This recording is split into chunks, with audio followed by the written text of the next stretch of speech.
दोस्तों एक राज्य था, उसमें एक राजा था, बहुत अच्छा राजा था, बहुत अच्छा ध्यान रखता था अपने नेटवर्क, अपने समाज का, अपने राज्य का, और बहुत बहुत तरक्की कर रहा था उसका राज्य। पर एक कमी थी, उसका कोई बच्चा नहीं था।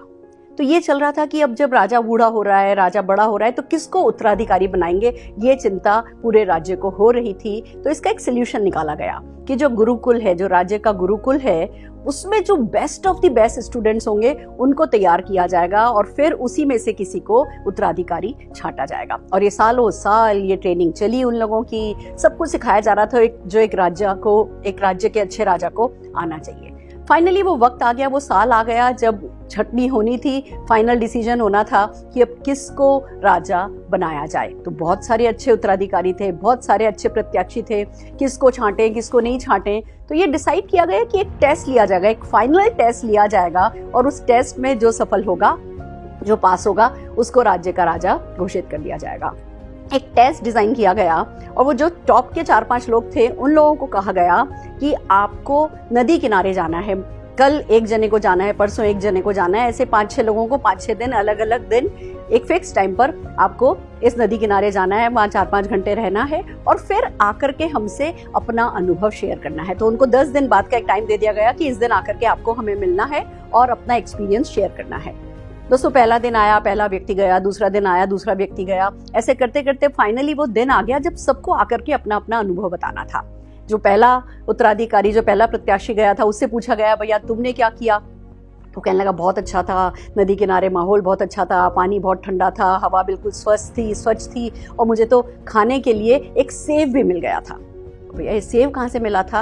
वो सेब ऐसे मिला था कि जब जो टेस्ट लिया गया था उसका स्ट्रक्चर ऐसा बनाया गया था कि उस नदी में ऊपर की तरफ एक सेबों का बगान था और उस बगान के मालिक को कहा गया था कि इस फिक्स टाइम पर तुम बहुत सारे सेब नदी में बहा देना। बड़ी तेज बहाव वाली नदी थी, उसमें बहाने के लिए कहा गया था। तो वो बहुत सारे सेब बहते हुए आए थे, उसमें से इस व्यक्ति ने एक सेब उठा लिया था, कहने लगा मुझे तो सेब भी मिल गया था, मुझे भूखा भी नहीं रहना पड़ा, एंड दैट्स इट। दूसरे से पूछा गया तुमने क्या किया? उसने भी वही सब बताया, पर साथ में कहने लगा कि वो बहुत सारे सेब बहते हुए आ रहे थे, मैंने सेब उठा लिया, कुछ मैंने खाए, कुछ जो आसपास राहगीर थे उनको दिया। तो शेयरिंग इज केयरिंग, मुझे बड़ा आनंद आया, बड़ा आनंदमय मेरा दिन रहा।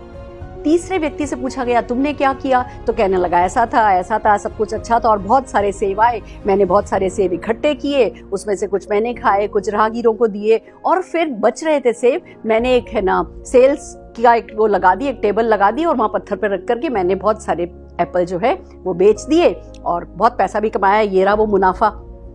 अगले व्यक्ति से पूछा गया तुमने क्या किया? उसने भी यही बताया, ऐसा था, इतना अच्छा था, बहुत सारे सेब भी आए थे और मैंने वो सेब लिए, सेब खाए, सेब बांटे, सेब बेचे, और क्योंकि मेरे पास अभी 10 दिन का टाइम था, मैंने जाकर के एक बगान में, एक जमीन में जो खाली जमीन पड़ी थी उस पे हल चलाया और वो सेबों में से बीज निकाल करके मैंने सेब का बगान बो दिया है। दोस्तों ये जो चौथा व्यक्ति था वो सेलेक्ट किया गया, जो आखिरी व्यक्ति था वो सेलेक्ट किया गया राजा बनने के लिए। क्यों? क्योंकि जो पहला व्यक्ति था उसने सिर्फ उस एक दिन के, उस एक क्षण के बारे में कि आज तो मैं भूखा नहीं हूं, सिर्फ उसके बारे में, खुद के बारे में सोचा था। जो दूसरा व्यक्ति था उसने खुद के बारे में भी सोचा था, दूसरों के भी बारे में सोचा था, पर क्षणिक सोचा था, एक दिन एक वक्त का, बस कैसे लोगों का पेट भरा जा सके उसके बारे में सोचा था। तीसरे व्यक्ति ने खुद का भी सोचा था, लोगों का भी सोचा था और साथ ही साथ कुछ पैसे भी कमाए थे, यानी वो राज्य को फाइनेंशियली सिक्योर कर सकता था, पैसा, वो बिजनेसमैन माइंड उसमें था।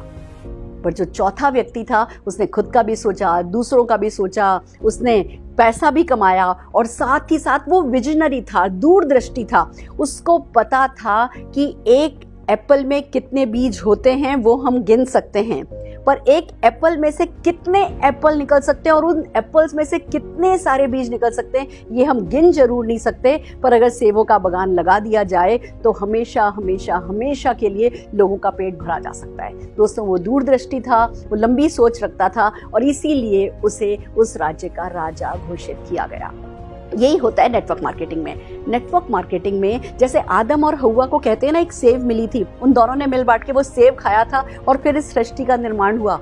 ऐसे ही हर नेटवर्कर को जो इस बिजनेस में आता है ना, वो कोई ना कोई वो एक सेव देता है, वो नेटवर्क मार्केटिंग की सेव देता है, जो जिसमें बीज कितने हैं वो दिख रहे होते हैं, और उन बीजों में से कितने एप्पल निकलेंगे और उन सेबों में से उन कितने और बीज पनपेंगे वो दिख नहीं रहा होता है। पर जो दूरदृष्टि रखता है, जो दूर की सोचता है और दूर की सोच करके इस सेब को खाता है और इस बगान को बोता है, इस बीज को बोता है, जो उस बीज की, जो नेटवर्क मार्केटिंग का बीज आज आपके दिमाग में पनप रहा है, जो इस बीज को सींचता है, उसी के लिए लगता है सफलता का बगान, और वो हमेशा हमेशा सफल होता चला जाता है।